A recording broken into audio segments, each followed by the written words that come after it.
हाय मेरे, आज आप सीखने वाले हैं कि एलसीएम और एचसीएफ कैसे ज्ञात करें ओनली ट्रिक के साथ। तो बिना बकवास करते हुए वीडियो को देख ही लेते हैं। तो यहाँ पे हम सबसे पहले आपको एचसीएफ ज्ञात करके दिखाने वाले हैं और अभाज्य गुणनखंड विधि के द्वारा, है ना। आपके जहन में एक बात तो आई होगी कि भाई कि अभाज्य गुणनखंड विधि क्या है ना, क्योंकि आप तो केवल ट्रिक में लगे हुए हैं ना। मुझे तो पता है आप कई वीडियो देख चुके हैं, आप वो सीख भी जाते हैं ट्रिक के साथ, है ना। लेकिन आप क्या है, एक हफ्ते बाद, 2 हफ्ते बाद या महीने बाद वो भूल जाते हैं। तो उस ट्रिक का क्या मतलब कि आप वो भूल जाए, लेकिन हम वो ट्रिक बताने वाले हैं कि आप जीवन भर याद कर सकें। तो ये अभाज्य गुणनखंड का आप यहाँ पे समझ जाएंगे मतलब है क्या।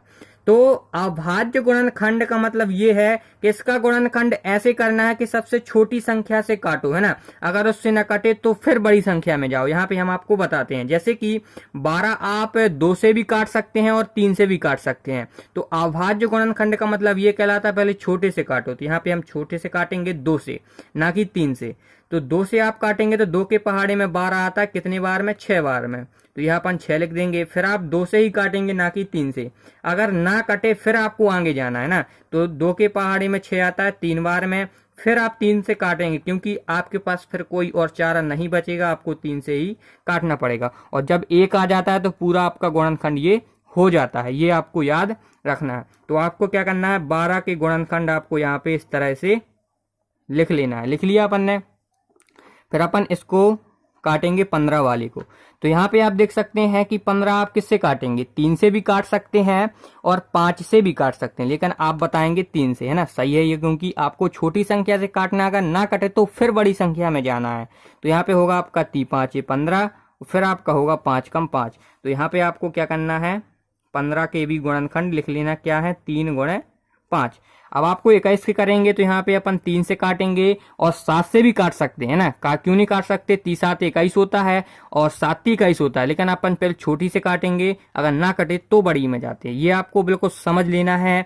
ये इस विधि से अगर आप निकालेंगे तो जीवन भर नहीं भूल पाएंगे मेरे प्यारे भाई, इसलिए मैं आपको बार बार रिपीट कर रहा हूं। तो 30 7 21 और 7 कम 7, ठीक है। तो ये आपका निकल आया है। तो अपन यहाँ पे 21 का भी गुणनखंड लिख लेंगे, 3 गुणे 7। अब आप कहेंगे सर हमारा HCF कहाँ गया, है ना। तो ये सर आप अभी सीख जाएंगे। HCF बिल्कुल सिंपल है। अब आपको क्या करना है, यहाँ पे आप फुल फॉर्म देख सकते हैं। मैंने सुना भाई के इंग्लिश का बहुत क्रेज है।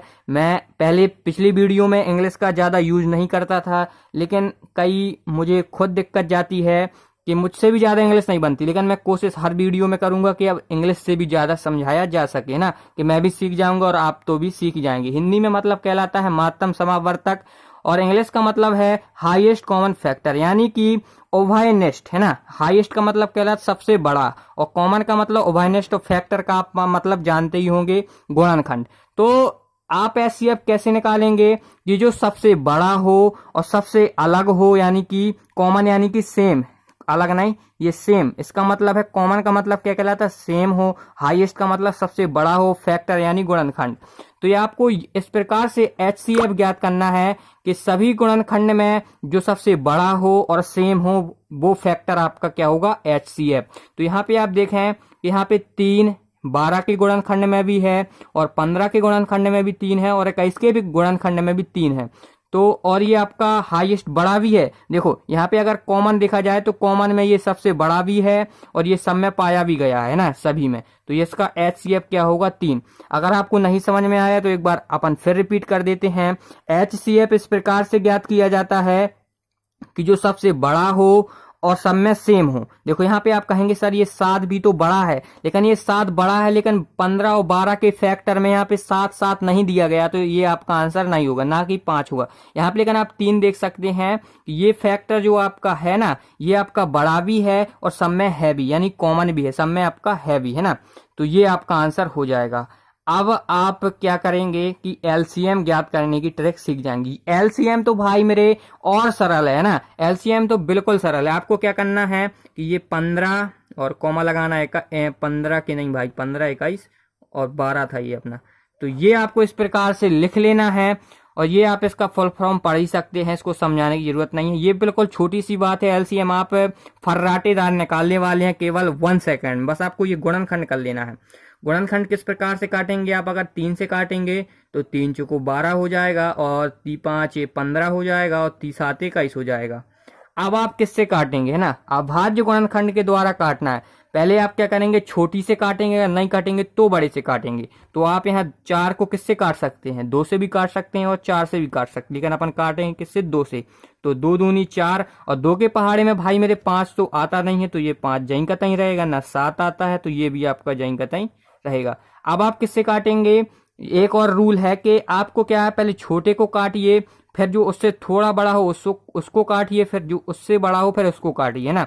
लेकिन पहले अब अपन 2 को काटेंगे तो 2 कम 2 हो जाएगा, 2 के पहाड़े में 5 और 7 आता नहीं है, तो ये आपका जहीं का तहीं हो जाएगा। और जिन भाई लोगों से ये काटते बनता है ना, उसके लिए ये हलवा है, आप समझ जाइए वो। और जिससे बन जाता है वो तो लग रहा होगा ये बकवास बता रहा है, लेकिन भाई जिससे बनता नहीं है उनके लिए मैं इतना रिपीट करता हूँ, है ना। तो अपन यहाँ पे 5 से काटेंगे तो ये 5 कम 5 हो जाएगा, 7 आता नहीं है तो 7 जहीं का तहीं रहेगा। अब अपन 7 से काटेंगे तो ये वाला भी 7 कट जाएगा, ठीक है।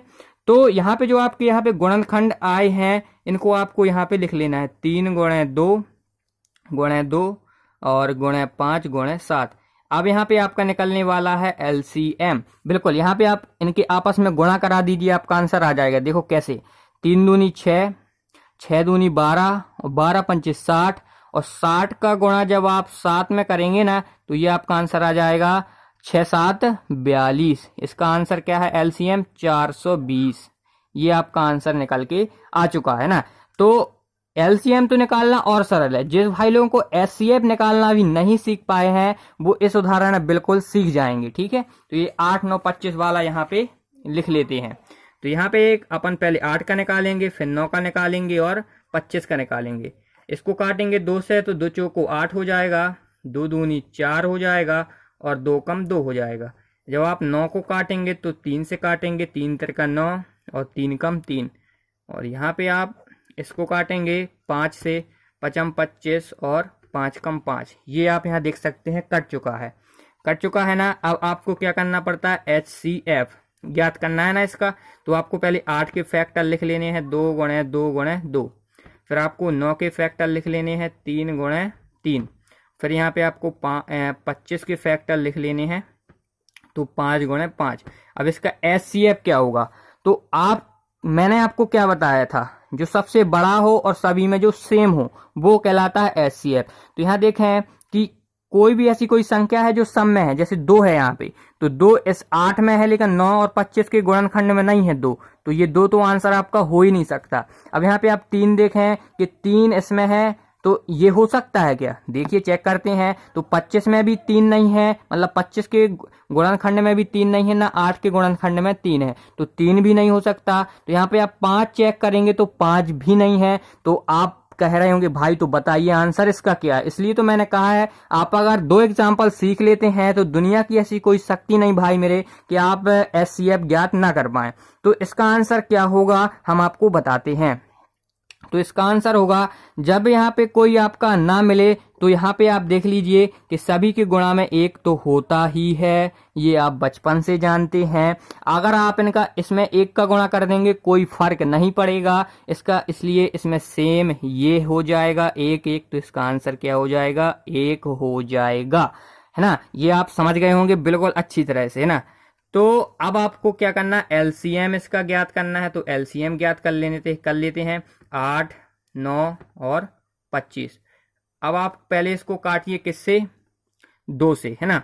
तो अपन जब 2 से काटेंगे तो 2 चौको 8, और 2 के पहाड़े में 9 आता नहीं है ना 25 आता, तो ये आपका जहीं का तहीं हो जाएगा।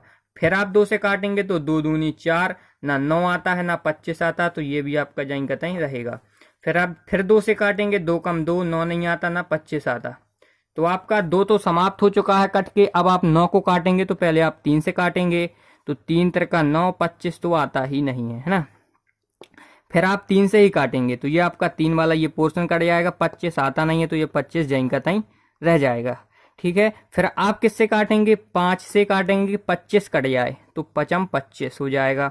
फिर आप 5 से काटेंगे तो ये वाला भी 5 कट जाएगा। तो जो आपके ये गुणनखंड आए हैं इनको आपस में गुणा कर लीजिए, आपका आंसर आ जाएगा 2 गुणे 2 गुणे 2 और गुणे 3 गुणे 3 और गुणे 5 गुणे 5। इनका आपस में आप गुणा करेंगे तो इसका आंसर आएगा, देखो कर लेते हैं। 2 दूनी 4, 4 दूनी 8, 8 का 16, 8 × 3 = 24 हो गया। अब 24 गुणे 3 कर लेते हैं पहले, 24 गुणे 3। तो यहाँ पे आपका आंसर क्या होगा, 4 × 3 = 12 होगा, हासिल आएगी 1, 3 दूनी 6, 6 1 7। फिर आप इसमें 72 का गुणा करेंगे इस वाली 5 में, तो 5 दूनी 10, हासिल आई 1। और फिर इसके बाद क्या करेंगे, 7 × 5 = 35, 35 1 36। फिर 360 का गुणा करेंगे इस वाली 5 में, तो यहाँ पे 0 आएगा। 6 × 5 = 30, हासिल आई 3 और 5 × 3 = 15 और 15 × 3 = 18। इसका आंसर क्या हो जाएगा, 1800। इसका एलसीएम क्या निकल के आया, 1800।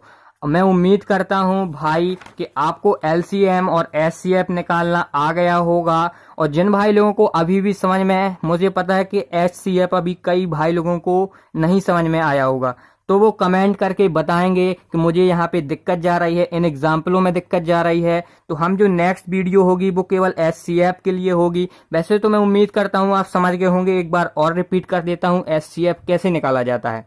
एचसीएफ का मतलब ये कहलाता है कि आपको जितने भी गुणनखंड दिए गए इस प्रकार से आप निकाल के लिख लेंगे। फिर आपको ये देखना है कि वो सबसे बड़ा हो और सभी में सेम हो। तो यहाँ पे आप देख सकते हैं कि यहाँ पे अपना ये सेम था सभी में और ये अपना सबसे बड़ा था सेम में से। ये नहीं देखना कि सब पहले सेम हो वो बड़ा हो, जैसे कई अंक ऐसे भी हो जाते हैं, जैसे यहाँ पे 3 3 भी है तो यहाँ पे मान लीजिए 2 भी होता, यहाँ भी 2 होता, यहाँ भी 2 होता है ना।